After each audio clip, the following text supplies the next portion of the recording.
Knowledge सीखा है उसके ऊपर जब हमारे सपोर्ट का लेवल या रेजिस्टेंस का लेवल ब्रेक होता है, कोई भी कैंडल जब सपोर्ट का लेवल या रेजिस्टेंस का लेवल ब्रेक कर देती है, ठीक है, और उसके बाद हम हमें ट्रेड में कैसे और कहां से इंटर करना चाहिए।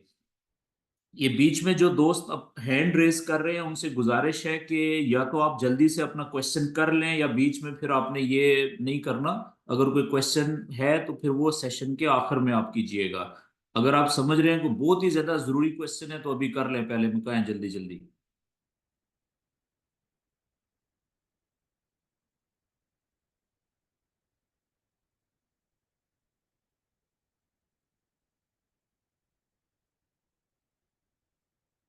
ओके जी। अच्छा जी, मैं सबसे पहले तो आपके साथ अपनी एक वाइट स्क्रीन शेयर करता हूँ और उसके ऊपर हम थोड़ी सी सिचुएशन को स्टडी करने की कोशिश करते हैं कि मिसाल के तौर पे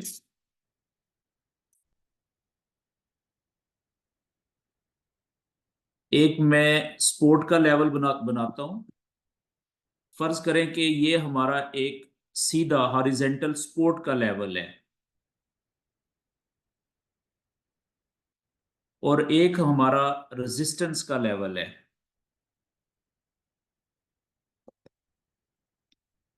अब इसमें कैंडल नीचे से ऊपर जाती है यहां से, ठीक है, और यहां से रेजिस्टेंस के लेवल को वो ब्रेक करके ऊपर चली जाती है। तो हम पहली बात यह है कि हम कब समझेंगे कि ये लेवल रेजिस्टेंस का लेवल टूट गया। जब कोई भी कैंडल इस रेजिस्टेंस के लेवल को नीचे से ऊपर जाते हुए ब्रेक करे और तोड़ने के बाद इस रेजिस्टेंस के लेवल के ऊपर ही क्लोज भी हो जाए। कैंडल का रेजिस्टेंस के लेवल के ऊपर जाके थोड़ा सा फासले के ऊपर, बिल्कुल ऊपर नहीं, यहां पे नहीं, यहां पे भी नहीं, ठीक है, थोड़ा सा मजीद ऊपर जाके क्लियरली जाके पता चले कि रेजिस्टेंस का लेवल टूट गया है और उसके थोड़े फासले पे ऊपर ही क्लोज भी कैंडल हो जाए, तो तब हम कहेंगे कि ये रेजिस्टेंस का लेवल टूट गया। रेजिस्टेंस का लेवल टूट गया है। तो इसमें इंपॉर्टेंट क्या हुआ कि कैंडल जिसने ब्रेक किया है रेजिस्टेंस के लेवल को, वो उस रेजिस्टेंस के लेवल्स के ऊपर, क्लियरली ऊपर, जो साफ नजर आ रहा है कि ये तो अब काफी ऊपर आके क्लोज हुई है, ठीक है, कैंडल का क्लोज होना जरूरी है। एक बात ये होगी।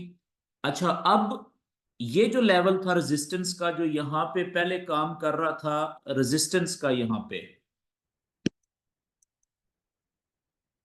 जब कैंडल नीचे से ऊपर जा रही थी तो ये लेवल जो है कैंडल्स को ऊपर जाने से रोक रहा था।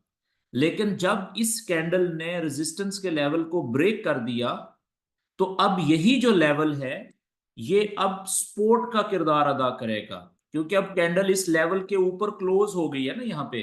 तो अब जब भी ये कैंडल वापस नीचे आएगी, ठीक है, ये कैंडल या उससे अगली कोई कैंडल जब भी, तो अब ये वाला जो लेवल है ना, जो पहले रेजिस्टेंस का था, अब यहाँ पे ये सपोर्ट का लेवल बन गया है, ठीक है। तो अब यही लेवल कैंडल्स को नीचे जाने से रोकने की कोशिश करेगा। तो अब सवाल ये है कि नीचे से तो जब ये सपोर्ट का लेवल था नीचे इधर, यहां से जब कैंडल ऊपर उठ रही थी तो हम बाय की ट्रेड में इंटर हुए थे, और इधर रेजिस्टेंस के लेवल के नीचे हम, हमारी टीपी थी, हम निकल गए ट्रेड से। फिर हम सोच रहे थे कि यहां से जब वो नीचे जाएगी तो हम सेल की ट्रेड में इंटर होंगे, लेकिन उसने हमें मौका ही नहीं दिया। रेजिस्टेंस का लेवल तोड़ के ब्रेक करके एक कैंडल ऊपर गई और ऊपर ही क्लोज भी हो गई। तो अब क्योंकि ये रेजिस्टेंस का लेवल टूट गया है, ठीक है, अब दो बातें होंगी कि जब कभी भी ये कैंडल या उससे अगली कैंडल वापस नीचे आएगी, पहली बात ये है कि ये वाला जो सपोर्ट का लेवल है ये इस कैंडल को, या जो ऊपर से नीचे आने वाली कैंडल है उनको यहाँ पे रोकने की कोशिश करेगा ताकि नीचे ना जा सकें ये। तो जब यहां से कोई कैंडल वापस आए और सपोर्ट का लेवल कैंडल्स को नीचे जाने से रोकने में कामयाब हो जाए, तो जब यहां से नीचे से कैंडल वापस ऊपर उठना शुरू करेगी, तो अब यहां से हम उसी तरीके से ट्रेड लेंगे बाय की, जैसा कि हम नीचे सपोर्ट के लेवल से ऊपर उठते हुए बाय की ट्रेड हमने ली थी। लेकिन फर्क क्या है? फर्क यह है कि जब भी कोई रेजिस्टेंस का लेवल टूटे, तो रेजिस्टेंस का लेवल टूटने के बाद जब कैंडल ऊपर की तरफ जा रही होती है, तो यहां पे इस जगह के हमने कोई ट्रेड नहीं लेनी, नो ट्रेड, बाय की ट्रेड नहीं लेनी इधर, बल्कि हमने इंतजार करना है किस चीज का, कि कैंडल वापस ऊपर से नीचे आए और जिस रेजिस्टेंस के लेवल को तोड़ा है उसको वापस सपोर्ट के लेवल के तौर पे आके टक्कर मारे।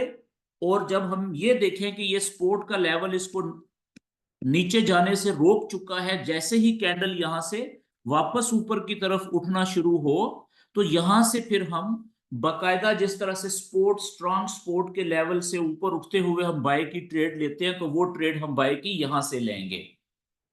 ठीक है, मैं दोबारा क्लियर कर दूं, थोड़ा सा इसको साफ करके लिखने की कोशिश करते हैं। ओके जी, के एक रेजिस्टेंस का लेवल और एक है सपोर्ट का लेवल। ये फर्ज करें हमारा रेजिस्टेंस का लेवल है,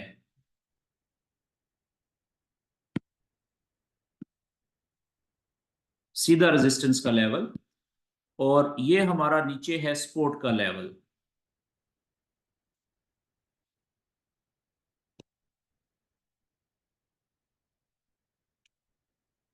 और कैंडल फर्ज करें कि अभी यहां पे रुकी हुई है, इधर,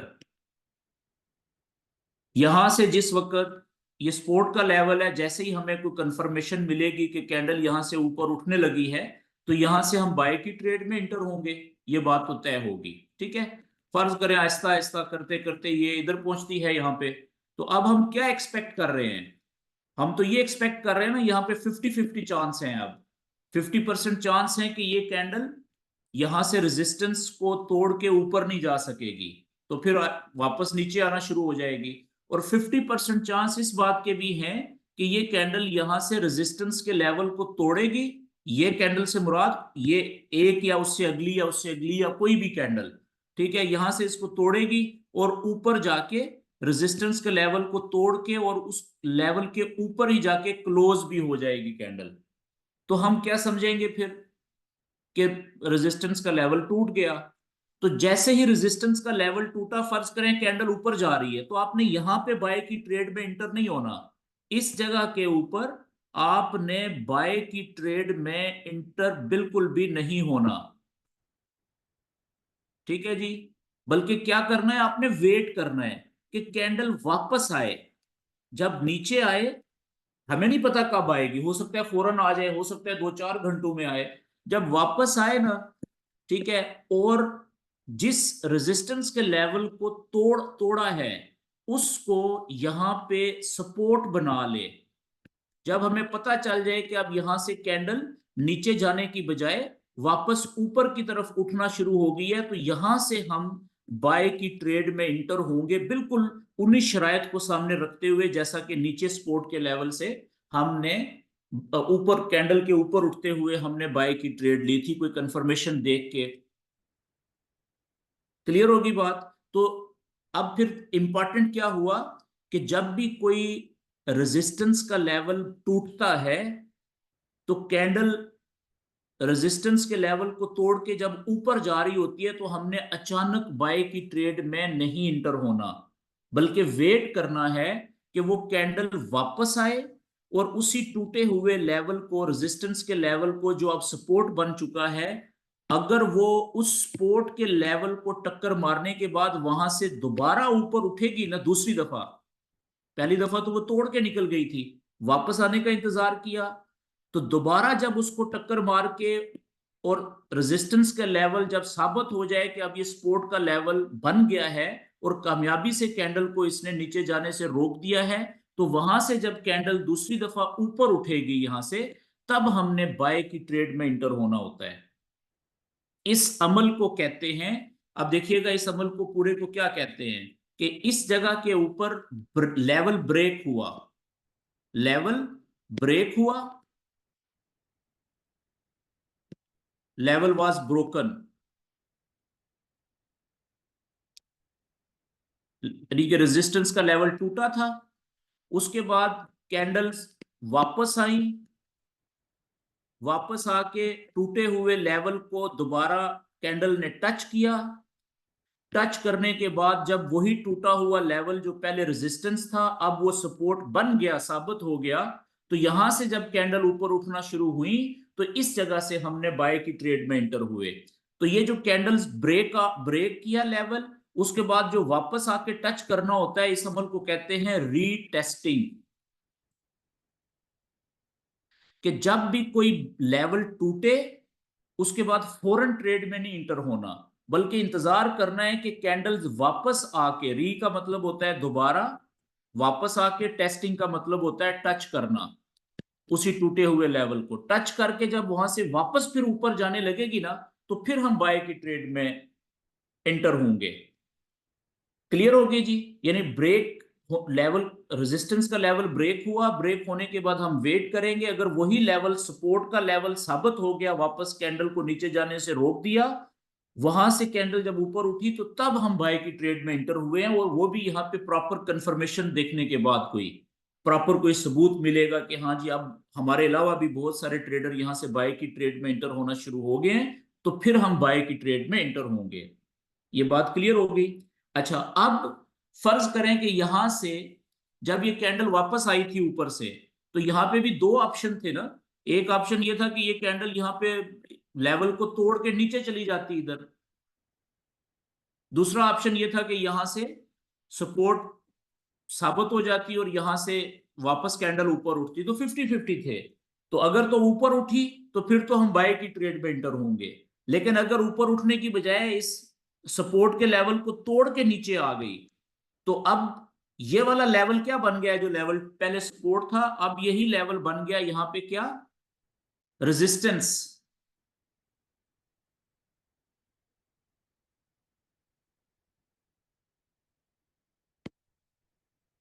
अब यही जो टूटा हुआ लेवल था, ये यहां पे, ये सारे का सारा जो लेवल है, ये अब बन गया है जी रेजिस्टेंस का। क्यों? क्योंकि कैंडल नीचे आ चुकी हुई है, इसको तोड़ के ये नीचे क्लोज भी हो गई इधर। तो अब हम क्या यहां से फौरन सेल की ट्रेड में इंटर हो जाएंगे कि रेजिस्टेंस का लेवल टूट गया है, सॉरी सपोर्ट का लेवल टूटा, कैंडल नीचे आई, तो अब हम सेल में नहीं, हम इंतजार करेंगे। किस चीज का? कि ये कैंडल कहीं से भी, इससे अगली कोई कैंडल वापस आए, कहां पे, इस रेजिस्टेंस के लेवल को, या वो लेवल जो थोड़ी देर पहले सपोर्ट का था, टूट गया था, अब वापस कैंडल ऊपर आके टक्कर मारेगी यहां पे।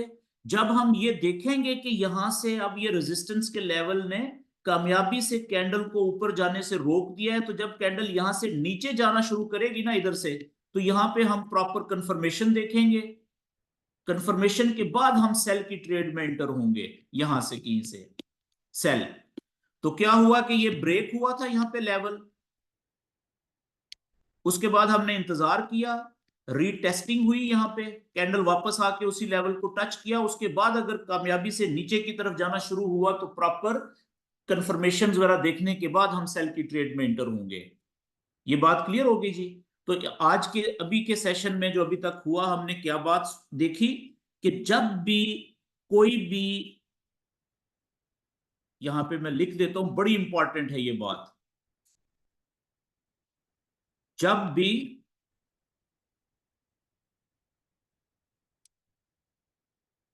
रेजिस्टेंस का लेवल टूटता है,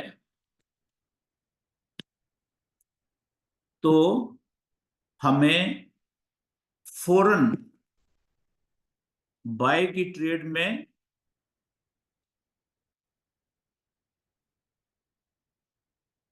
इंटर नहीं होना,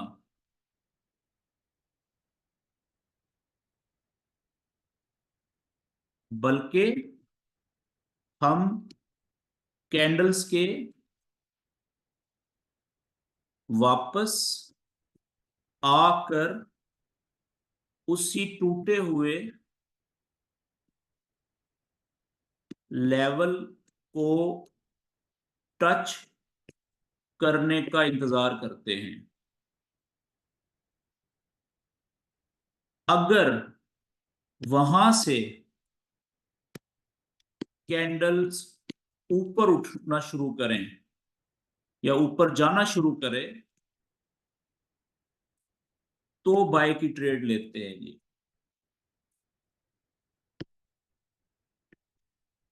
ठीक हो गया जी। ठीक है, ये बड़ी इंपॉर्टेंट बात है। तो ये बात होगी थी कि अगर रेजिस्टेंस का लेवल टूटे फिर वो सपोर्ट बन जाएगा ना, जब वापस कैंडल आके उसको, तो सपोर्ट से जब ऊपर उठेगी तब हम लेंगे। ठीक है। इसी तरीके से दूसरा पॉइंट कि अगर सपोर्ट का लेवल टूटता है, अगर कोई सपोर्ट का लेवल टूटता है तो भी फौरन सेल की ट्रेड में इंटर नहीं होना,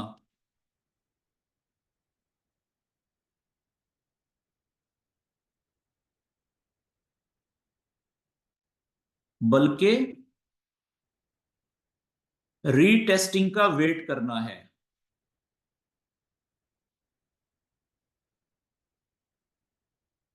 क्लियर होगी जी बात। तो अब हम इसको थोड़ा सा लाइव चार्ट के ऊपर आके, ये जो बात मैंने की है इसकी थोड़ी प्रैक्टिस करते हैं जी। अभी मैं लाइव चार्ट के ऊपर आ जाता हूं। ये आपके सामने लाइव चार्ट, ठीक है, चल रहा है।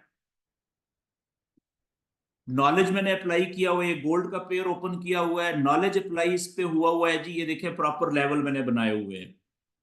जो बड़े लेवल हैं वहां पे मैंने मोटी दीवार बनाई हुई है, देखें। जो बीच में छोटे लेवल हैं वहां पे मैंने सिंगल लाइन खींची हुई है काले रंग की। ये देखें बीच में मुख्तलिफ लाइंस। जो बड़े लेवल हैं वहां पे मैंने प्रॉपर दीवार बनाई हुई है। अब आप देखें कि ये यहां पे आपके सामने ये बड़ा लेवल था मेरा। गोल्ड ऊपर से आया, 4 घंटे का चार्ट है, यहां से देखें। ठीक है। तो ये बड़े लेवल ने इसको रोका नीचे, स्पोर्ट के लेवल ने। यहां से जब ऊपर उठना शुरू हुआ तो यहां से लोग बाय की ट्रेड में इंटर हुए प्रॉपर कंफर्मेशन के बाद। ये तो थी नॉर्मल ट्रेड, स्ट्रॉन्ग सपोर्ट के लेवल से जब कैंडल ऊपर उठती है, ठीक है, तो वहां से हम बाय की ट्रेड लेते हैं। अब क्या हुआ कि रास्ते में एक, ये देखें, मजबूत लेवल है रेजिस्टेंस का। अब यहां पे ये आप देखें कि ये कैंडल जो क्लोज हुई है 4 घंटे की, ये बिल्कुल लेवल की, रेजिस्टेंस के लेवल के ऊपर वाली सतह के करीब क्लोज हुई है। तो ये कंफ्यूजन वाली कैंडल है।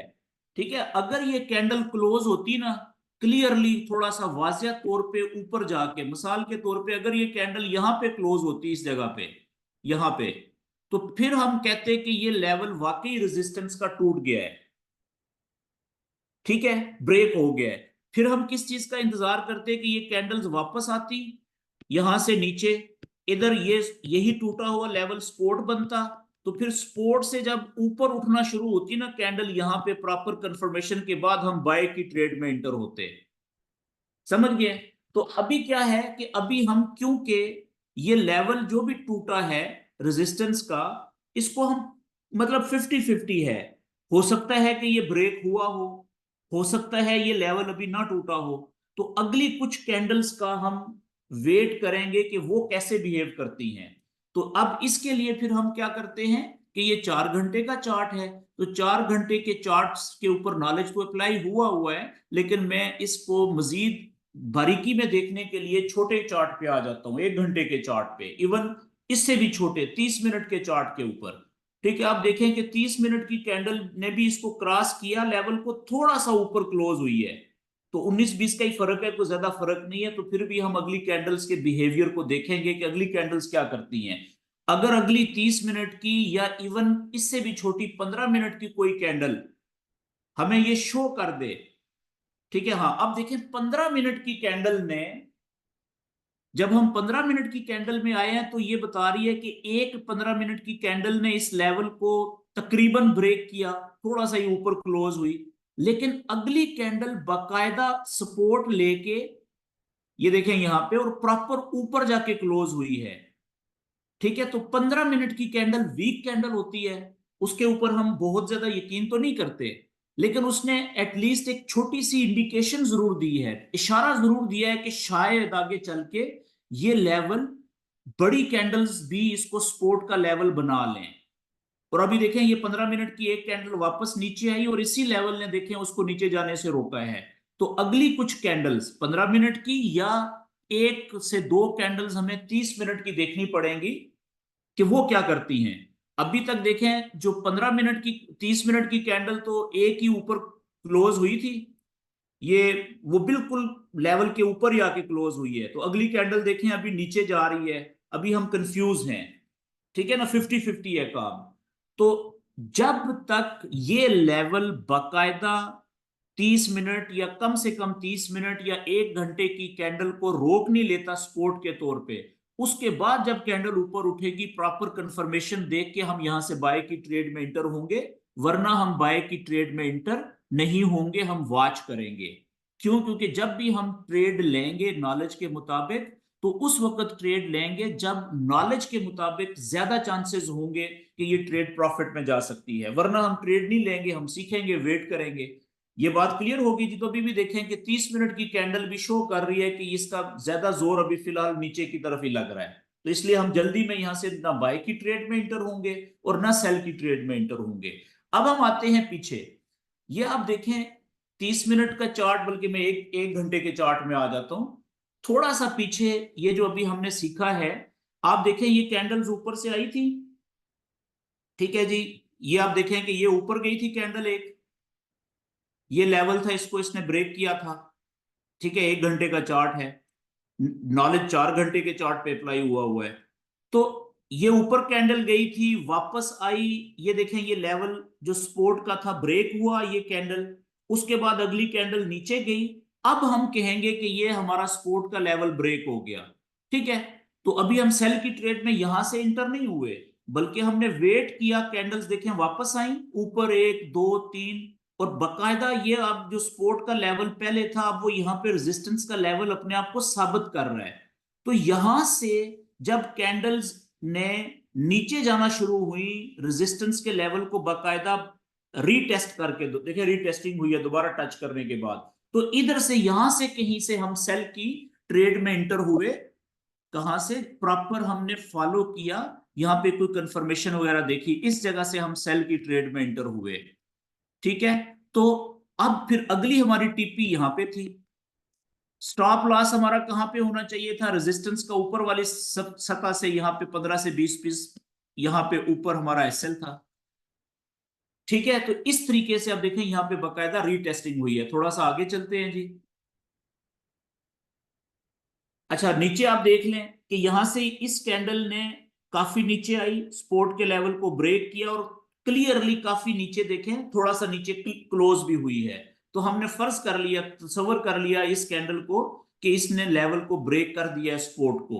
उसके बाद हमने वेट किया, देखें दोबारा कैंडल ऊपर गई, फिर ये बकायदा से रीटेस्ट किया इसने इस लेवल को, जो कि पहले सपोर्ट का था, टूटा, अब ये रेजिस्टेंस का लेवल साबित किया इसने अपने आप को। तो यहां से हम फिर बकायदा इधर से कहीं से सेल की ट्रेड में इंटर होने की हमने कोशिश की, बकायदा कंफर्मेशन देख के। ठीक है, और यहां पे हमारा जो एसएल था वो रेजिस्टेंस के लेवल के ऊपर 15 से 20 पिप यहां पे हमारा एसएल था, टीपी थी हमारी नेक्स्ट बड़ा जो सपोर्ट का लेवल था इधर, उससे थोड़ा सा 15-20 पिप ऊपर। ठीक है, तो ये देखें अच्छी खासी हमारी ट्रेड ने टीपी हिट कर दी यहां पे। तो इसी तरीके से अगर हम कोई रेजिस्टेंस का लेवल देखते हैं पीछे, तो हम देखते हैं कि जब नीचे से कैंडल ऊपर गई और उसने रेजिस्टेंस के लेवल को ब्रेक किया,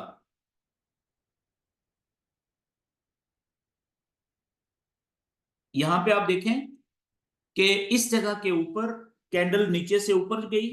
ठीक है, उसने बकायदा से रेजिस्टेंस को ब्रेक किया, यहां पे उसने हमें ट्रेड लेने का मौका नहीं दिया, क्योंकि जैसे ही ब्रेक किया 1 घंटा ऊपर गई, उससे अगला घंटा मजीद ऊपर, उससे अगला घंटा ऊपर, ये ऊपर रेजिस्टेंस के लेवल ने इसको रोका, वापस नीचे आ गई। तो अब देखें यहां पे बकायदा वो रेजिस्टेंस का लेवल जो टूट गया था, अब वो क्या बन गया था? सपोर्ट का, उसने कैंडल को देखें 2 घंटे में वापस पहुंची, कैंडल को बकायदा नीचे जाने से रोका। अब यहां से जब कैंडल ऊपर उठना शुरू हुई है ना, तो यहां से लोग बाय की ट्रेड में इंटर हुए हैं रीटेस्टिंग के बाद, चाहे यहां से इंटर हुए चाहे यहां से इंटर हुए। ठीक है, तो अब यहां से जो लोग बाय की ट्रेड में इंटर हुए थे, मैं साथ लिख देता हूं, या यहां से बाय की ट्रेड में इंटर हुए थे या इधर से बाय की ट्रेड में इंटर हुए, एक ही बात है। दोनों की जो टीपी थी वो थी यहां पे 15 से, अगला जो रेजिस्टेंस है उससे 15 से 20 पिप नीचे यहां पे टीपी थी। और एसएल कहां पे था, ये स्पोर्ट लेवल का जो निचला हिस्सा है इससे भी 15 से 20 पिप नीचे यहां पे उनका एसएल था। आप देख लें कि उनका आसानी के साथ जो है वो टीपी हिट हो गई। तो कहने का मतलब है कि इस नॉलेज का, ये जो सपोर्ट एंड रेजिस्टेंस के लेवल्स हैं, इनका हम, इनकी जो सक्सेस रेशो है ना, अगर आप इनको प्रॉपर, इनकी प्रैक्टिस करते हैं चार्ट्स के ऊपर लेवल बनाने की, और उसके बाद फिर जब आप समझें कि आप प्रैक्टिस आपकी अच्छी हो गई है, ग्रिप बन गई है, और इन नॉलेज के लेवल्स के मुताबिक आप ट्रेड में इंटर होते हैं, ठीक है, अपनी प्रॉपर एसएल लगाते हैं, टीपी लगाते हैं, तो फिर आपके जो ट्रेड के प्रॉफिट में जाने के चांसेस होते हैं, जो जिसे हम रिवार्ड की या सक्सेस की रेशो कहते हैं, वो काफी ज्यादा बढ़ जाती है। वो तकरीबन 70 से 80% हर किसी की हो जाती है। यानी आप 10 ट्रेड क्लोज करें, 10 में से, हफ्ते में करें महीने में करें, उनमें से 7 से 8 ट्रेड्स आपकी प्रॉफिट में क्लोज हो सकती हैं उनमें से। यानी कुछ ट्रेड्स की टीपी भी हिट हो सकती है, कुछ इक्का दुक्का ट्रेड आप आधे प्रॉफिट लेके भी निकल सकते हैं। तो भी अगर 2 से 3 ट्रेड्स भी आपकी उनका एसएल हिट हो रहा है या नुकसान में क्लोज कर रहे हैं, तो भी वो नुकसान निकालने के बाद भी आपकी 3 से 4 ट्रेड्स ऐसी होती हैं जो कि प्रॉफिट में गई होती हैं या उनकी टीपी हिट हुई होती है। तो 10 ट्रेड्स में से अगर 2 से 3 ट्रेड्स आपकी एसएल हिट हो जाए और 6 से 7 ट्रेड आपकी प्रॉफिट में या टीपी हिट हो, तो भी आप प्रॉफिटेबल ट्रेडर कहलाते हैं। और आपकी जो विनिंग रेशो होती है वो 70 से 80% होती है, जो कि बहुत बड़ी रेशो है। ठीक है, आप बहुत अच्छे ट्रेडर होते हैं। तो इसलिए ये नॉलेज, इसको आपने सीरियस लेना है। और अगर आपने अभी तक सही प्रैक्टिस नहीं की तो इसको प्रैक्टिस करें। ठीक है, और ये बहुत बड़ा नॉलेज है, बहुत सिंपल है, और बहुत ज्यादा फायदा होता है हर ट्रेडर को जो इसको फॉलो करता है। यहां तक तो जी हमारा आज का एक टॉपिक था कि सपोर्ट एंड रेजिस्टेंस के लेवल जब टूटते हैं, तो सपोर्ट का लेवल टूटा, टूटने के बाद वो रेजिस्टेंस बन सकता है। तो रेजिस्टेंस के लेवल से रीटेस्टिंग के बाद नीचे जाते हुए हम सेल की ट्रेड लेंगे। और जब रेजिस्टेंस का लेवल टूटता है, ब्रेक होने के बाद वो सपोर्ट का लेवल बन सकता है, रीटेस्टिंग के ऊपर हम वहां से बाय की ट्रेड ले सकते हैं। ठीक है, ये तो होगी एक बात। अब हम आते हैं अगली बात के ऊपर, कि मैं बार बार जब भी आपको कहता हूं कि नॉलेज के मुताबिक जब आपने ट्रेड लेनी है, बाय की या सेल की, तो ट्रेड लेने से पहले आप कंफर्मेशन देख लें, कोई विटनेस, कोई शहादत वहां पे आपको मिल रही है, गवाही मिल रही है, तो फिर ट्रेड में इंटर हूं। तो ये कंफर्मेशंस कितनी किस्म की होती हैं, ठीक है, अब हम इसके ऊपर बात करेंगे। आई थिंक मुझे याद आ रहा है कि एक कंफर्मेशन का तो मैंने आपसे जिक्र किया था पहले भी, कि कैंडल की शक्लें होती हैं, लेकिन वो प्रॉपर नहीं बताया था, जस्ट आपको इशारा दिया था। वो क्योंकि थोड़ा सा लंबा है, उसको मैं अगले सेशन में कवर करूंगा। आज मैं आपको बताता हूं कि एक जो होती है ना शक्ल कंफर्मेशन की, उसे हम डाइवर्जेंस कहते हैं। ठीक है जी, अब डाइवर्जेंस क्या होती है, इसके लिए मैं दोबारा वाइट स्क्रीन पे जा रहा हूं ताकि आपको कंसेप्ट समझ आ जाए। मैं पहले आपको डाइवर्जेंस बता देता हूं कि डाइवर्जेंस कहते किसे हैं, होती कैसे है, हमें कैसे पता चलेगा, उसके बाद हम उसको फिर लाइव चार्ट के ऊपर अप्लाई करेंगे। तो याद रखें कि डाइवर्जेंस जो है, ये एक बड़ा जबरदस्त कंफर्मेशन का तरीका है ट्रेड में इंटर होने से पहले, जिसको देखा जाता है। यहां पे मैं लिख रहा हूं जी डाइवर्जेंस।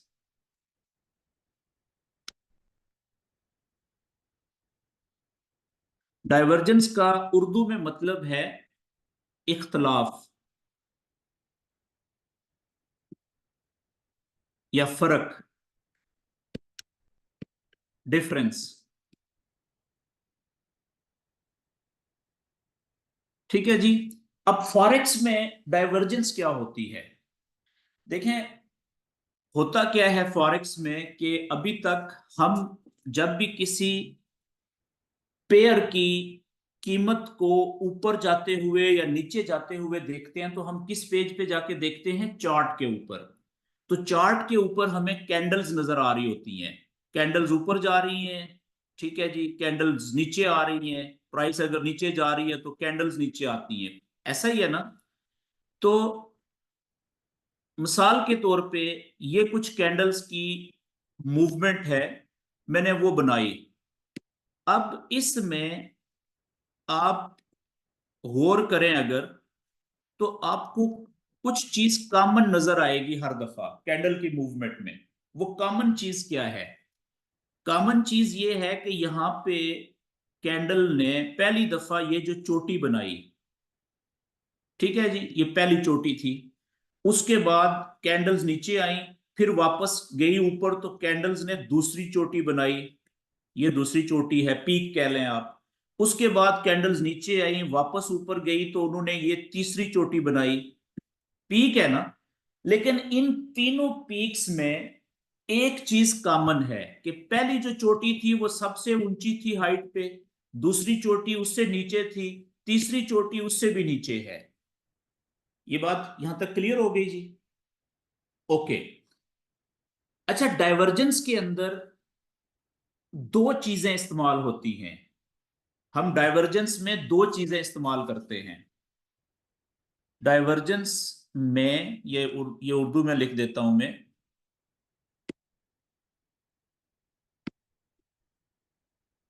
डाइवर्जेंस में, डाइवर्जेंस देखने के लिए हम अपने चार्ट पर दो चीजें इस्तेमाल करते हैं।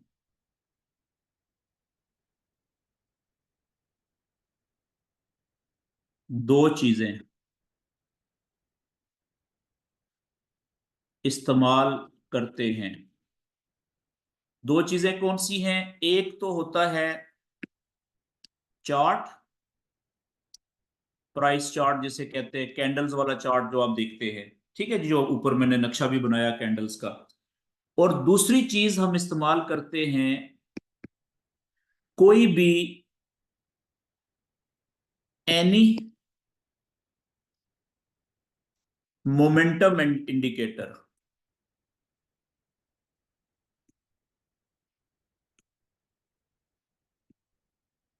अब आप में से जो पुराने दोस्त हैं, फॉरेक्स का थोड़ा बहुत समझते हैं, उनको तो पता है कि ये इंडिकेटर किसे कहते हैं, ठीक है।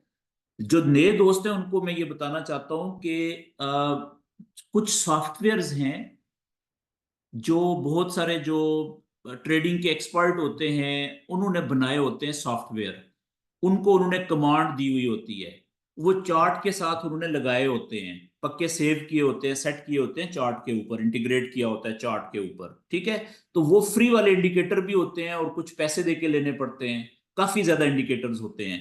तो वो इंडिकेटर जो हैं आप जब चार्ट के ऊपर अप्लाई कर देते हैं, ठीक है, तो उसमें से कुछ इंडिकेटर होते हैं मोमेंटम इंडिकेटर्स, जो मोमेंटम के बारे में बताते हैं, या रफ्तार, कैंडल्स की मूवमेंट की रफ्तार के बारे में बताते हैं, ठीक है। प्राइस की मूव करने के ऊपर जा रही है तो उसकी शिद्दत कितनी है, नीचे आ रही है तो उसकी शिद्दत कितनी है। तो कोई भी हम एक अच्छा फ्री वाला जो इंडिकेटर होता है, जो मोमेंटम इंडिकेटर होता है, वो हम अपने चार्ट के ऊपर अप्लाई कर लेते हैं, ठीक है। तो जो मेरे ख्याल में जो सबसे अच्छा इंडिकेटर है मोमेंटम, उसका नाम है RSI, ठीक है। इसको कहते हैं रिलेटिव स्ट्रेंथ इंडेक्स, इसका नाम है। नाम याद रखने की पूरा जरूरत नहीं है, सिर्फ आप RSI याद रख लें, RSI, ठीक है जी। तो हम जब ये अपने चार्ट के ऊपर RSI लगा लेते हैं, इंडिकेटर हम अप्लाई करते हैं, तो फिर हमें डाइवर्जेंस का पता चलता है। डाइवर्जेंस का कैसे पता चलेगा? RSI का भी ग्राफ होता है। अब तो अगले पेज के ऊपर मैं आपको बताने लगा हूं कि मिसाल के तौर पे RS ग्राफ जो है कैंडल्स का, वो बता रहा है कि कैंडल्स ऊपर से नीचे की तरफ जा रही हैं, पहली चोटी बनाई, दूसरी चोटी बनाई, तीसरी चोटी बनाई, हर चोटी, पहली चोटी जो है वो ऊंची है, दूसरी चोटी उससे नीचे है और तीसरी चोटी उससे भी नीचे है। ठीक है ना? तो अगर पहली चोटी को हमने हाई का पॉइंट दिया था, हाई, तो दूसरी को क्या कहेंगे इसके मुकाबले में? ये लो है। और तीसरी जो है वो उससे भी ज्यादा लो है, उससे भी ज्यादा नीचे है। समझ? ठीक है जी। लेकिन अगर यहां पे RSI जो हमने अप्लाई किया हुआ है, वो, उसका जो ग्राफ है, उसकी भी लाइन होती है इस तरीके से, आप देखेंगे वो यहां पे बनाए पहली चोटी, उसके बाद दूसरी चोटी बनाया उससे ऊपर, पहली से ऊपर दूसरी चोटी, तीसरी चोटी बनाया उससे भी ऊपर यहां पे। तो अब देखें ये इख्तलाफ पैदा हो गया कि नहीं हो गया?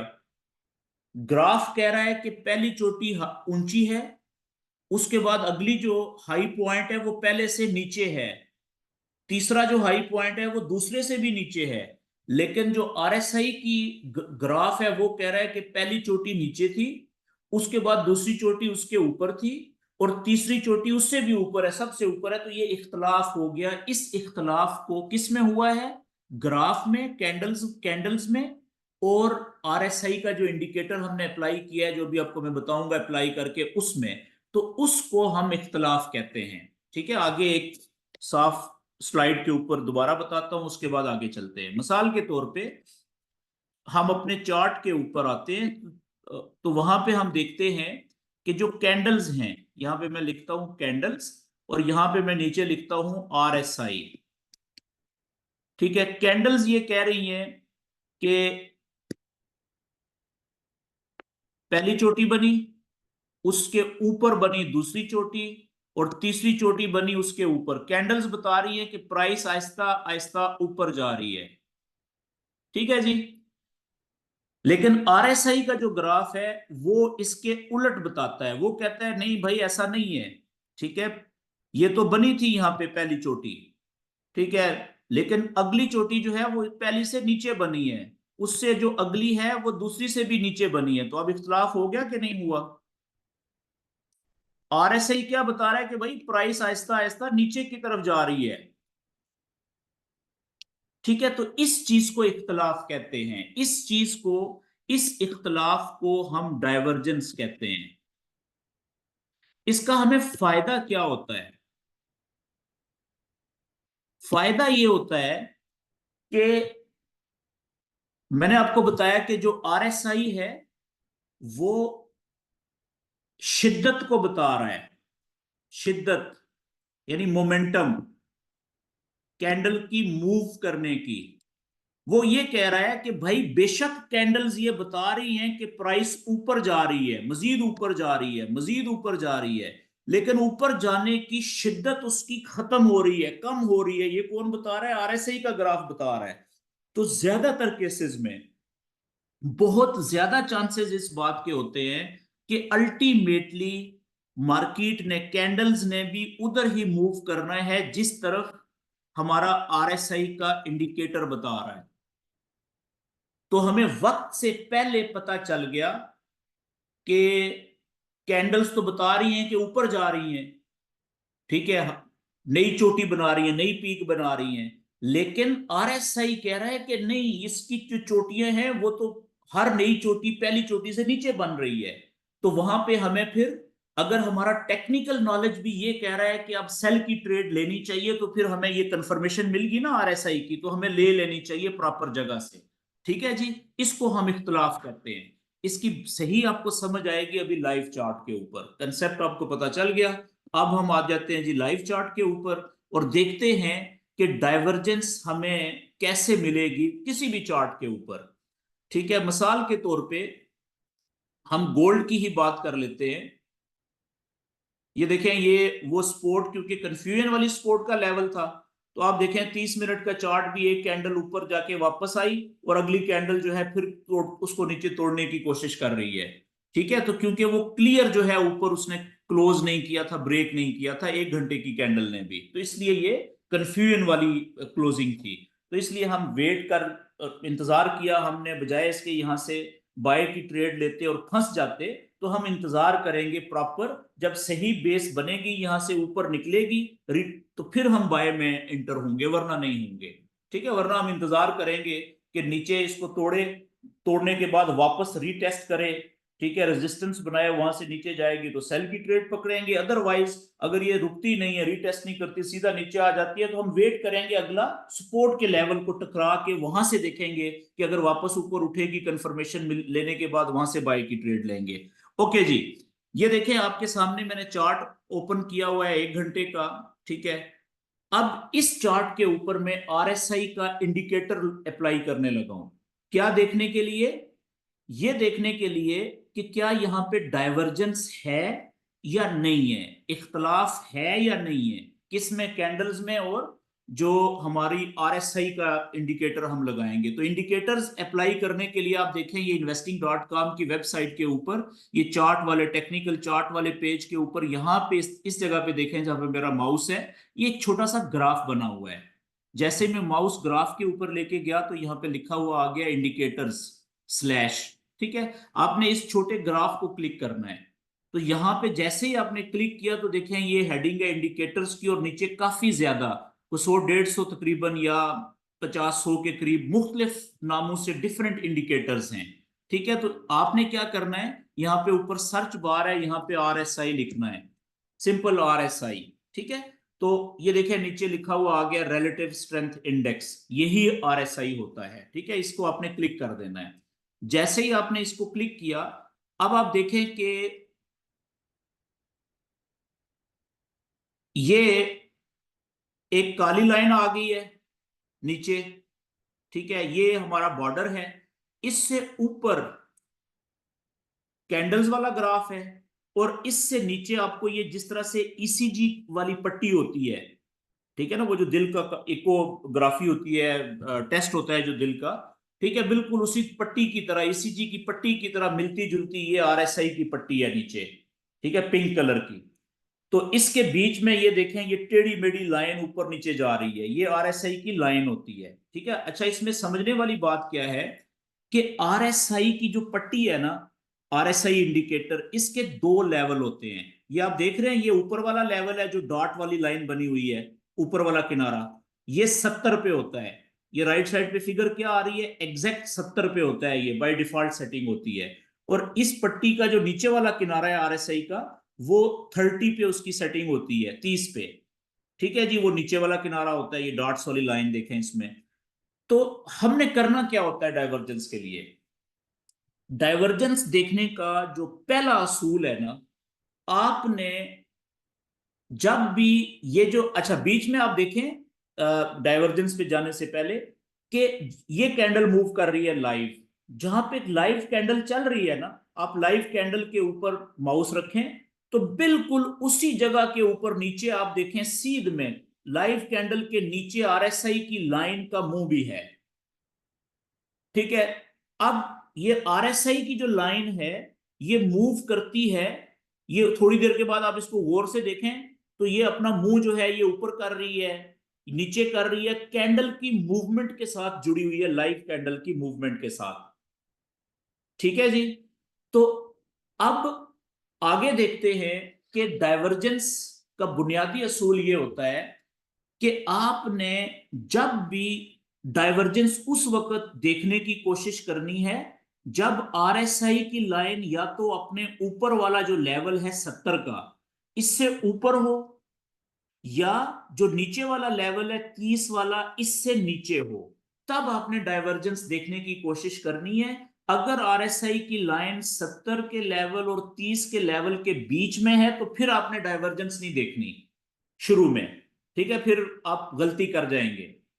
मिसाल के तौर पे, अब डाइवर्जेंस में आपको बताने लगा हूं पीछे, ये आप देखें, ये जगह आप चेक करें यहां पे।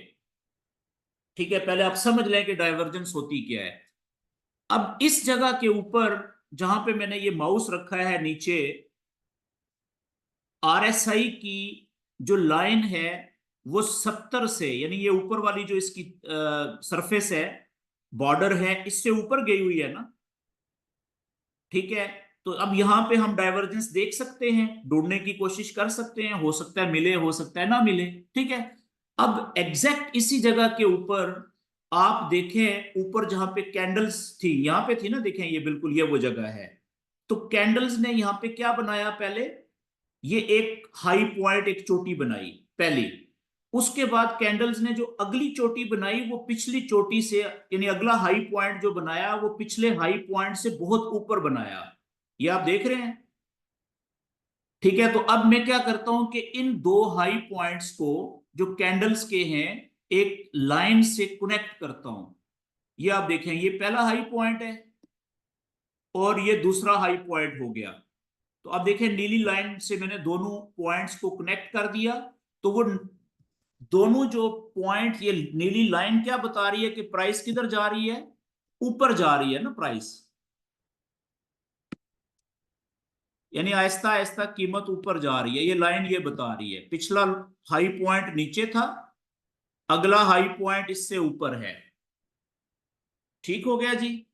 लेकिन बिल्कुल इसी जगह के ऊपर नीचे जब आप आएंगे, यहां पे आरएसआई की जो लाइन है, जो पहला हाई कैंडल का था वहां पे रखें, तो नीचे भी देखें उसने ये पहला हाई बनाया है प्रॉपर। ये यहां पे, ये इस जगह के ऊपर देखें, ये पहला हाई पॉइंट बनाया है आरएसआई की लाइन ने भी, और प्रॉपर पीक बनाई है, चोटी बनाई है। लेकिन इसने इससे आगे चल के हमारा जो कैंडल्स थी उसके साथ इत्तेफाक नहीं किया, कैंडल्स की हां में हां नहीं मिलाई। कैसे? कि कैंडल्स ने तो पहली पीक के बाद, पहले हाई पॉइंट के बाद अगला जो पीक बनाई है वो पिछले हाई से भी ऊपर बनाई है। इसको हम हायर हाई कहते हैं। ठीक है, ये अगले सेशन में आपको पता चलेगा कि ये क्या होता है, इसलिए मैं वर्ड प्रॉपर यूज नहीं कर रहा हूं। ठीक है ना, ताकि आप कंफ्यूज ना हो। तो यहां पे क्या हुआ, नीचे, नीचे जो है वो,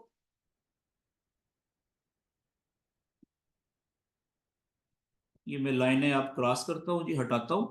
तो नीचे आप देखें कि अगर मैं लाइन यहां पे भी लगाऊं, उन्हीं दो पॉइंट्स को कनेक्ट करूं, तो हमें साफ नजर आ रहा है कि पहला जो पीक पॉइंट था आरएसआई का, और दूसरा जो हाई पॉइंट जो अगला पॉइंट बना है, चोटी बनी है, हाई पॉइंट ना कहें, चोटी बनी है।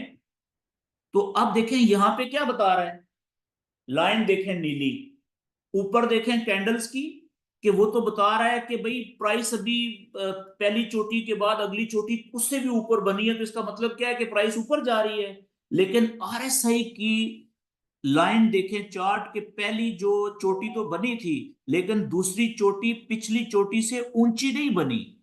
तो यहां पे आप देखें क्लियर इख्तलाफ कर दिया है आरएसआई ने, किसके साथ, कैंडल्स के साथ। ठीक है, और अब यहां पे जो जिन ट्रेडर्स को ये पता था, ठीक है ना, अब यहां पे हो सकता है कि जब कैंडल वापस आई इस जगह पे, ये देखें ये स्पॉट बनाई हुई है ना मैंने यहाँ पे, जो आदमी यहाँ पे वेट कर रहा था, तो अब कैंडल ने देखें 1 घंटे की कैंडल है और स्पोर्ट को यहां से तोड़ा है।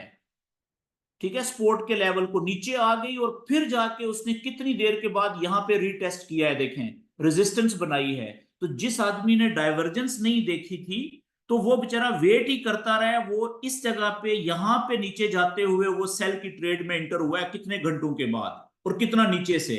लेकिन जिसने डाइवर्जेंस अप्लाई की हुई थी उसको पता था, तो उसने यहां से सेल की ट्रेड पकड़ी है, ये यहां से, ठीक है ना, इधर कहीं से।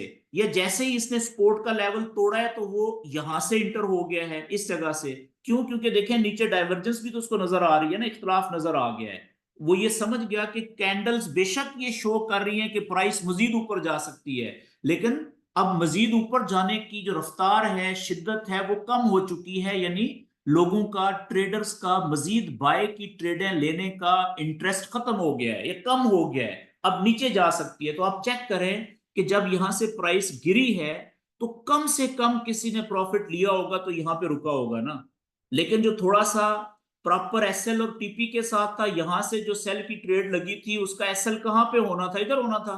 अब मिसाल के तौर पे यहां पे अगर आपका एसएल होता, मैं लगाता हूं शॉर्ट पोजीशन, यहां से आपने सेल की ट्रेड पकड़ ली या यहां से भी ट्रेड पकड़ ली, इस जगह से भी नीचे से, तो आपका एसएल कहां पे बनता था? वो एसएल ये 4 घंटे पे मैं आ गया। ठीक है, डाइवर्जेंस हमने 1 घंटे में देखी है, जरूरी नहीं है कि वही डाइवर्जेंस 4 घंटे में भी मिले। तो आपका एसएल होना था आपका हाई पॉइंट से 15 से 20 पिप ऊपर। ठीक है, यहां पे। तो टीपी कहां पे होनी चाहिए थी? यहां पे कम से कम। लेकिन जैसे ही आपकी ट्रेड अच्छे प्रॉफिट में आई थी, ठीक है, तो आप अपनी एसएल को प्रॉफिट में ले आए थे, टीपी को अगर आप बढ़ा रहे थे तो आप देखें कि अभी तक आपकी ट्रेड कितने ज्यादा प्रॉफिट में चल रही है। ये बात क्लियर हो गई जी। तो इस तरीके से अगर हम डाइवर्जेंस की भी प्रैक्टिस कर लें तो ये इसको भी हम कंफर्मेशन, ट्रेड में इंटर होने से पहले ये हमें एक कंफर्मेशन प्रोवाइड कर देती है, जो कि ज्यादातर केसेस में 70-80% तक या बाज औक़ात इससे भी ज्यादा ठीक साबित होती है। ठीक है, अब देखें 4 घंटे में आ जाएं। 4 घंटे में ये नहीं है डाइवर्जेंस। ठीक है, 4 घंटे के चार्ट में कैंडल ने पहली पीक बनाई और दूसरी उससे ऊपर बनाई और नीचे आरएसआई ने भी वैसे ही फॉलो किया है, लेकिन 1 घंटे में हमें मिल गई। तो बाज औकात अगर 1 घंटे में डाइवर्जेंस नहीं मिल रही तो हम 30 उससे छोटे चार्ट में भी आ सकते हैं, 30 मिनट में भी देख सकते हैं। ठीक है, तो मतलब ये कि जहां पे हमें देखे, अब 30 मिनट में कितनी परफेक्ट डाइवर्जेंस मिली है जी 30 मिनट में।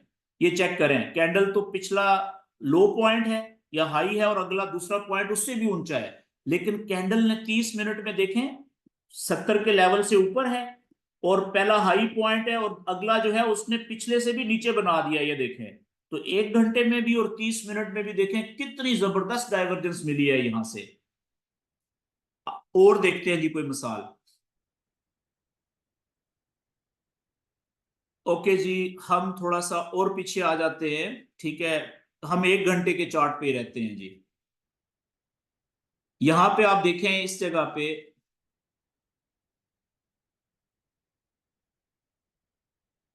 यहां पे डाइवर्जेंस नहीं है। ओके, ये एक डाइवर्जेंस हमें एक क्लासिक मिसाल मिल रही है।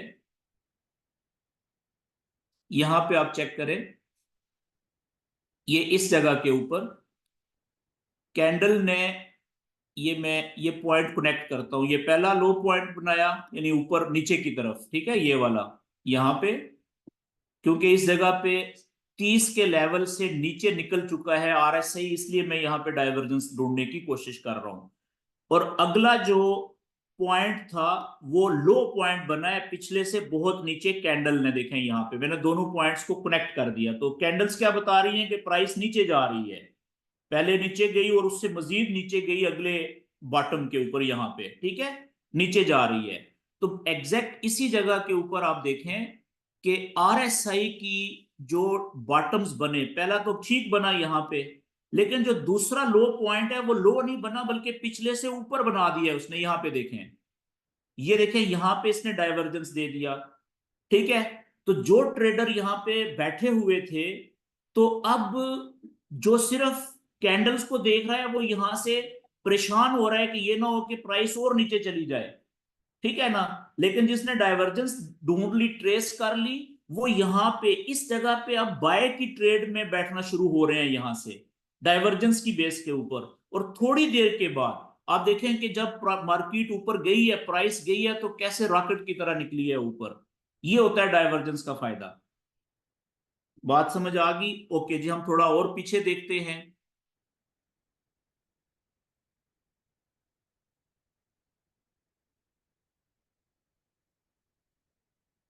अच्छा, ये तो मैंने 1 घंटे पे देखी, लेट से कि 4 घंटे पे देखते हैं जी। ठीक है, 4 घंटे के ऊपर भी डाइवर्जेंस देखते हैं।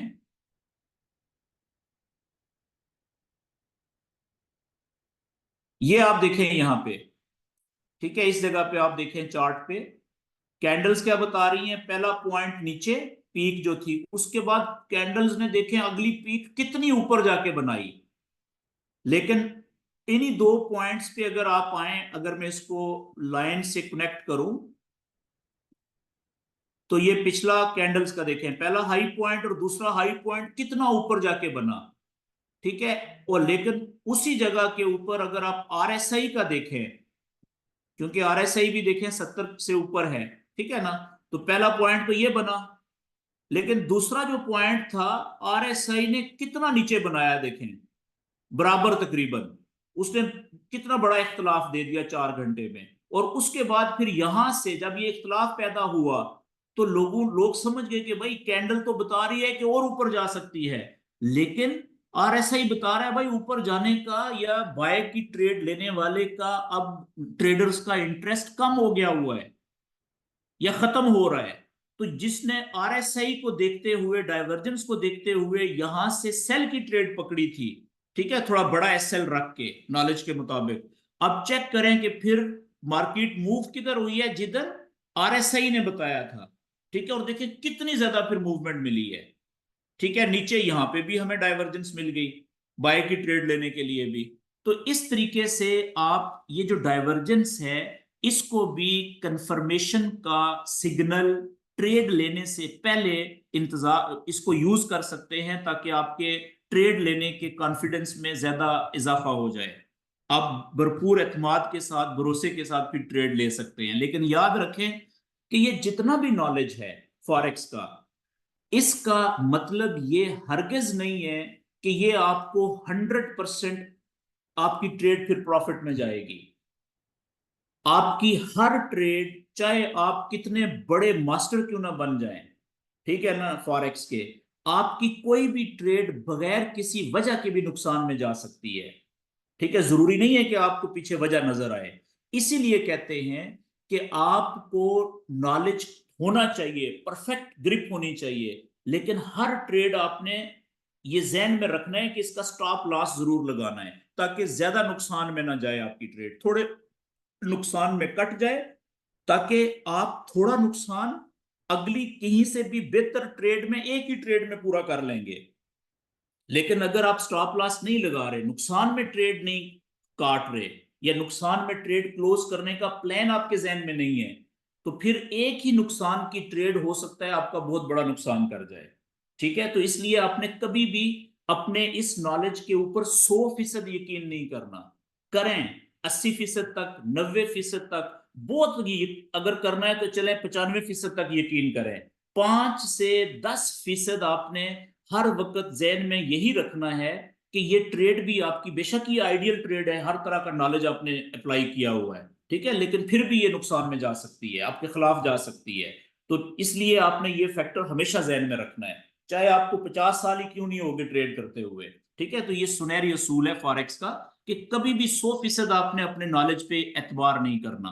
करें मैक्सिमम, क्योंकि फॉरेक्स का नॉलेज 100% है ही नहीं, ये 80 से 90% ही है बस, इससे ज्यादा 10 से 20% इसमें हमेशा नुकसान का हमेशा जहन में रखना चाहिए। तो यहाँ पे जी आज का सेशन थोड़ा लंबा हो गया, लेकिन बड़े इंपॉर्टेंट टॉपिक थे ये। तो जो दोस्त प्रैक्टिस करेंगे उनको डेफिनेटली इसका बहुत ज्यादा फायदा होगा, ठीक है। जो सिर्फ सुन रहे हैं और समझ रहे हैं कि वो समझ गए हैं सारा कुछ, तो मैं चैलेंज करता हूँ जी कि आपने अब सिर्फ अपना टाइम जाया किया है, इसका और कोई फायदा नहीं होना आपको। तो मेरा सेशन यहाँ पे आज का खत्म हो रहा है जी।